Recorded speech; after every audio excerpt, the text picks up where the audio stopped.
Welcome. We're live. Boy, are we live. This is an Ask Me Anything coronavirus emergency special. We live in extraordinary times. The UK is sadly, rightly, importantly shutting down. This has a mountainous and potentially catastrophic impact on people's livelihoods and their incomes. The usually firm financial foundations we know of are now quicksand. So we're seeing the state build support mechanisms in days that normally take decades, helping many, but understandably, there will be holes. Tonight, we'll try to cover the self-employed changes that have just come out, help to employees, 0 hours contracts, renting, mortgages, overdrafts, Sky bills and more.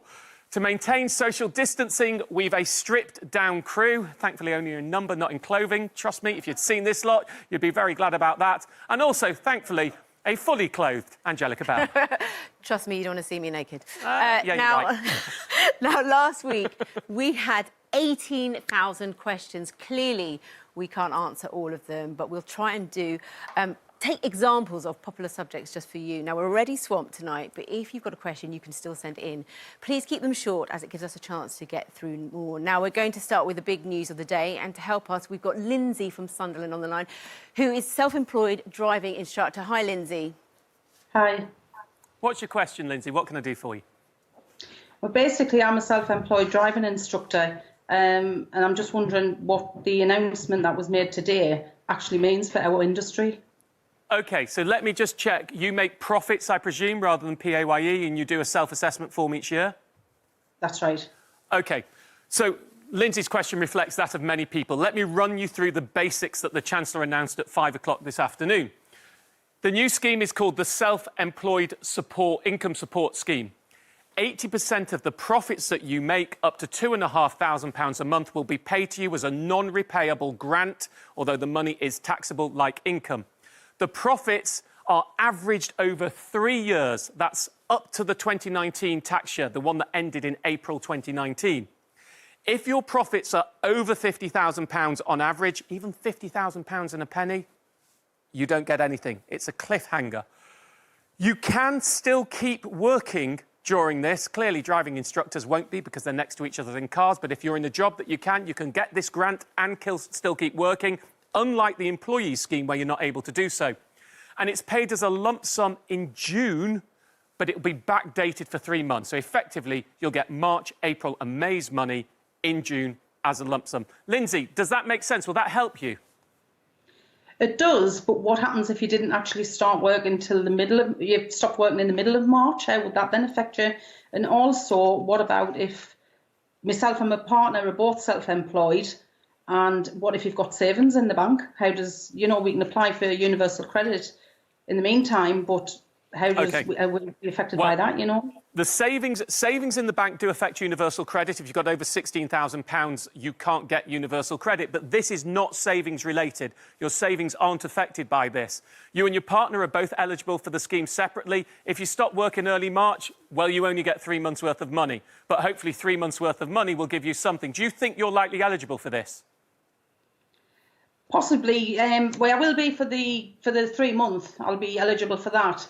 I'm not so sure about new instructors who's only been in the game for about a year, well, but I will be. You will be. Well, I mean, that's the point. The Chancellor's stats say it'll help 95% of people. I wish you the best, Lindsay. Yeah. Thank you for getting in touch with us. Well, Martin, we've got so many questions on this since the Chancellor's announcement at 5 o'clock, so let's do some quick fire, OK? What if people have both self-employment and employment earnings? You can only get this scheme if over 50% of your earnings come from self-employment. So what happens for people who set up firms since 2019? You're not eligible for this scheme. OK. What happens for businesses who aren't going the whole 3 years? Well, if you were going 1 year, it's done over 1 year. If it was 2 years, it's done over 2 years. So it's averaged over the years that you did self-assessment tax returns for self-employment. OK, so what's the deal for freelancers who earn via PAYE, agency workers or umbrella companies? Look, lots of confusion over this, but generally, if you earn by PAYE, you are eligible for the employee furlough scheme that I'll be talking more about later. I know many agencies are saying that you're not.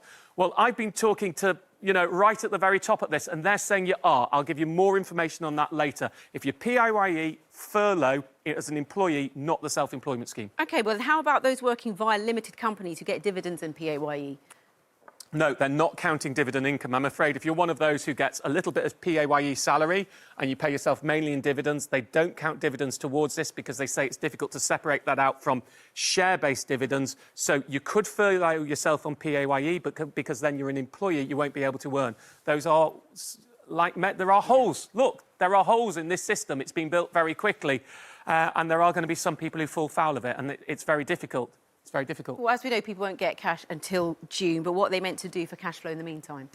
Well, look, there are lots of business interruption loans. Some of them can pay out urgently. They're also saying that the July self-assessment tax payment can be delayed 6 months, so you can use the money you've hopefully put aside for that, which is general good practice. You can use that now, and it should be repaid in June. And don't forget universal credit. The changes to that for self-employed have been huge. Not just the extra £1,000 a year, but the housing payment being unfreezed, getting rid of the minimum income floor. It means your income doesn't count for universal credit. If you've got less than £16,000, they will simply assess you by need on how much they give you. And universal credit, if you ask for an advance, you know, it can be paid within days if you're lucky. So look at universal credit too. But what about people who won't be eligible? Well, similar. Obviously, using your tax money is difficult. It's universal credit, it's business interruption loans. That's what you need to look at.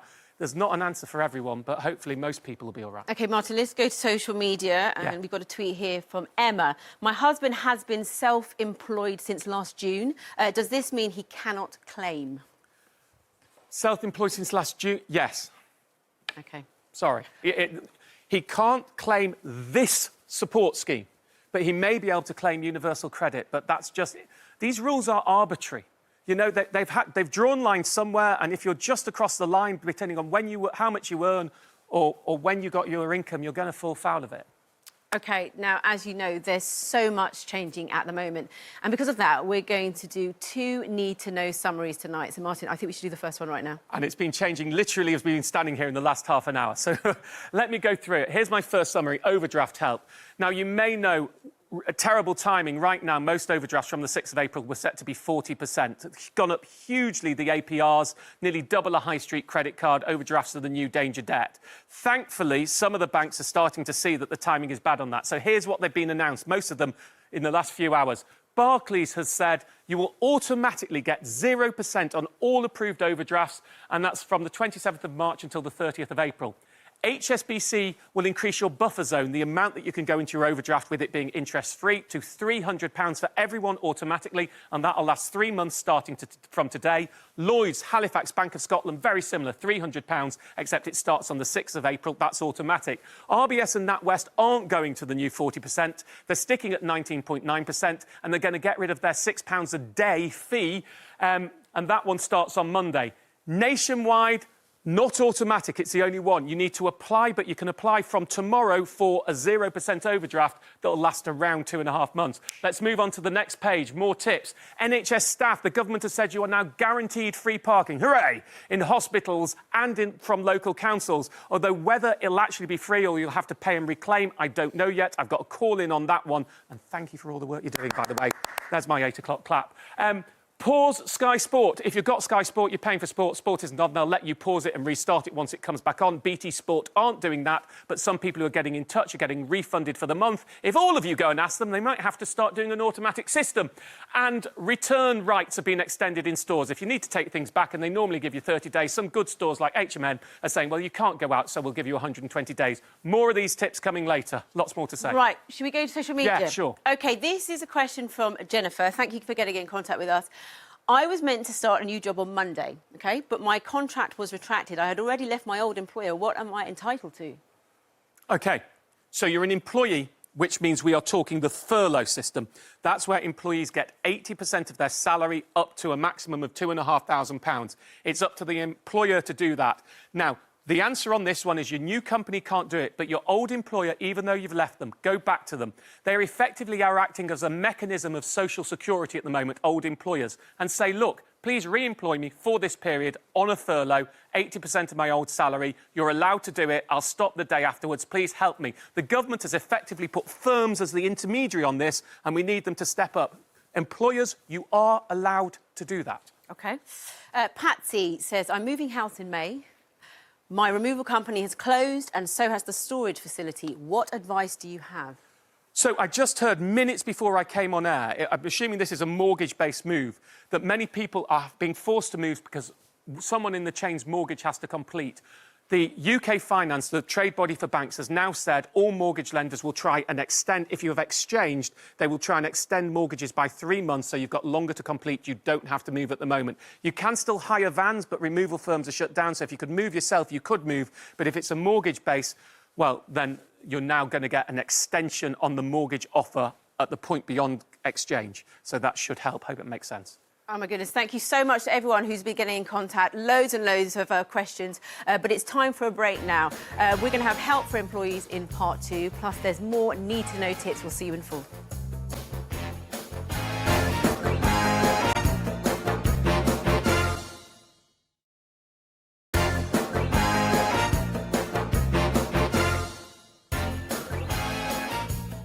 Welcome back to our coronavirus financial crisis emergency live. I need to say to you, things are changing so quickly right now. We're doing our best to keep on top of the information, but you've got to take everything with a tiny pinch of salt. When I know it normally, but right now, even when I know it, things change by the minute. For example, the guidance on furloughing has been published as I'm on air. Clearly, I haven't read it. So I hope I'm getting it right for you. I'll do my best to get it right for you, but always do a quick double check on the back of that. Angelica. Well, we have got Graham from Gateshead, who's on Skype, and his wife is a nurse. Hi, Graham. What's your question? Hi. We're both key workers. We've got a 5-year-old daughter to look after, and I asked to be furloughed at work and was told that key workers don't qualify for that scheme, so I'm on unpaid dependency. Where does this leave us? Who told you that your boss is? My employer, yeah. OK, so let's go back to... Thank you, Graham. Thank you for your question. I disagree, would be my answer. Let me go back to this furlough scheme, because I think this is really important. The furlough scheme is where your employer, if you're an employee, if you do not have work to do, that's the prime use of it, can simply say you're not going to work for a time. The state will then cover your salary up to 80%, up to a maximum of £2,500, and you don't go on work. Now, that's the general interpretation. But the government is actually using this furlough scheme as a form and a method to give people income. Normally, when you want income off the state, you have to jump over a load of hurdles, and they make it difficult. The opposite's true at the moment. They want people to have money because that's what's going to keep our economy ticking over. So I would say to employers, the message I'm strongly getting is, do what you can. Do not feel that by going, oh, I'm not sure if they're on the edge, this one, can I, can't I, that you should err on the side of caution, err on the side of generosity. This is not about cheating the system. You're doing what the system wants. If the man can't go to work because he has to look after his child, furlough the man. Tell him, Martin says, furlough me, you're allowed. Employers are not going to get in trouble. You are part of the solution. You're in a position to help people. The state's made that. I know it's not what you signed up for, but this is a we're in it together moment. If people need to be furloughed, take your judgment. Does this person need to be off work? If they do need to be, furlough them. Furlough them. Say they can go. You're allowed. You're allowed. I'll take the flak. Let the government come to me. I'll take it.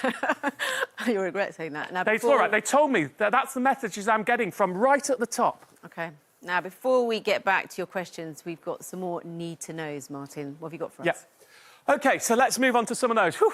Right, first of all, we talked about mortgage payment holidays last week, where you can get a 3-month break on your mortgage if you're struggling because of coronavirus. Their phone lines are clogged, so at least 5 of the big mortgage lenders now have online forms. I'm hearing some people get replies in minutes. One quick thing on this. I have heard of people who've tried to get mortgage payment holidays by just cancelling their direct debits. Do not do that. It'll kill your credit score. You have to apply and be accepted for a mortgage payment holiday. Also, mortgage lenders are removing some deals out there, cheap deals, because they're short of staff. So if you're looking to take advantage of the cheap interest rates and get a cheaper mortgage, which will help at the moment, you need to do that quickly. Next, the rollout of energy smart meters has been paused. Why is that an issue? Because many people have signed up to cheap tariffs recently that require you to get a smart meter fitted. Don't worry, the fact that they can't fit them, you will still keep your cheap tariff. Just as soon as they're able to fit them, you need to let them in and do the fitting again. Contactless card limit going up from £30 to £45 on the 1st of May, or the 1st of April, might not come in everywhere that quickly. It depends on suppliers. That's so we don't have to touch anything. We can just beep. Obviously, on mobile phones, often the limit is higher. And MOTs, if your MOT is due after the 30th of March, don't worry, you get an automatic 6-month extension because clearly you won't be able to get it tested. You can stay on the road as long as your car is roadworthy. Just be safe with that one. OK, we want to go to the phones now. Hello to Darren. You're in Kent. How are you? I'm good, thank you. Good, good. What's your question? As a commuter who pays for an annual train ticket to get to London, do you know if train companies are putting in plans in place to reimburse commuters for the time that they're not using the trains during this lockdown period? As the train company websites are giving mixed messages. Yeah, the answer's simple. Again, it's all changing all the time, but the official answer now is if almost all rail tickets you can get a refund on, including season tickets for the unused part. You just go to them. They've just wiped the £10 admin fee. I think I'll have to double check that, but I think they've even wiped the admin fee that you pay. You'll get a refund for the rest of the ticket, and then when you're ready to start work again, you'll buy a new season ticket from that point. Hope that helps. OK, thanks. Brilliant. Thanks, Darren. Here's a tweet from Sophia for you. Has anyone who's been made redundant during coronavirus successfully managed to get through to UC? I'm majorly stressing about paying my bills. Yeah, look, 105,000 people got through Universal Credit the other day. They are changing the system now so that you apply online, and yes, you're going to wait ages. They are absolutely under huge stress, and then they will call you back. That's what they're doing rather than you have to call them, and you can ask for an advance at that point.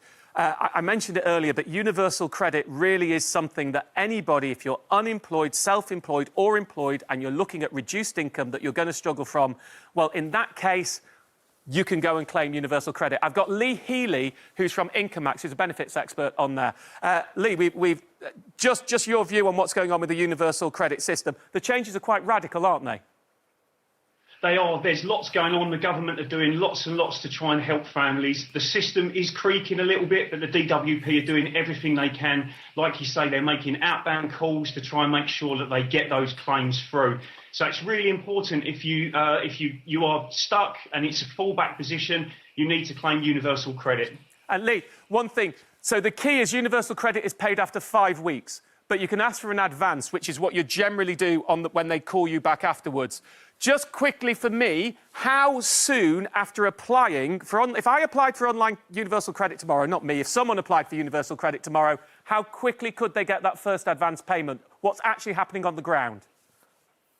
Super quick. As long as you can get your claim through, then you can get that advance very, very quickly. Now, obviously, the only thing to remember about that is that you do need to pay those advances back. So you just need to factor that in for your budgeting moving forward.